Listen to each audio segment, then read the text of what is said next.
So ఈరోజు ఈ శారీకి నేను ఎలా కుర్చీలు పెడుతున్నాను అనేది చూడండి. సో నేను చెప్పిన విధంగా ప్రాక్టీస్ అయితే చేయండి అన్నమాట. సో ఇలా మనకి కావాల్సిన లెంత్లో అయితే ఫస్ట్ ప్లీట్ తీసుకొని రిమైనింగ్ ఇలా 3/4 ఇందులో 3/4 తీసుకోండి. అప్పుడు ఎక్కిల్స్ వస్తాయి. సో ఇలా టాజిల్స్ ఉన్నప్పుడు ఈ టాజిల్స్ని లోపల పెట్టుకోండి. అప్పుడు మీకు మధ్యలో డిస్టర్బెన్సెస్ లేకుండా వస్తాయి అన్నమాట.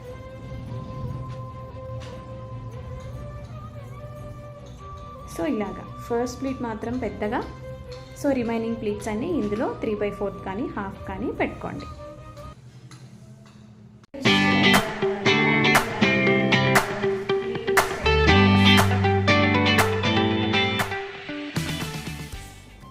నేనైతే 1 2 3 4 5 6 7 సో 7 ప్లీట్స్ అయితే వచ్చాయి అన్నమాట. సో ఇలా వీటిని నీట్గా అడ్జస్ట్ చేసుకోండి.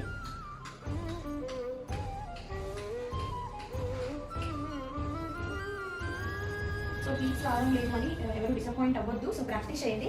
సో చూసారు కదా, ఈ వీడియో మీకు నచ్చిందా? సో నా వీడియోస్ కనుక మీకు నచ్చితే లైక్ చేయండి, షేర్ చేయండి, నా ఛానల్ సబ్స్క్రైబ్ చేసుకోండి. అండ్ అలాగే మీకు ఎలాంటి వీడియోస్ కావాలి, శారీ ప్రింటింగ్ మీద మీకు ఎలాంటి డౌట్స్ ఉన్నాయి, సో ఎలాంటి వీడియోస్ అయితే కావాలనుకుంటున్నారో నా కామెంట్ సెక్షన్లో చెప్పండి. నేను తప్పకుండా ఆ వీడియో అయితే చేస్తాను. Bye bye.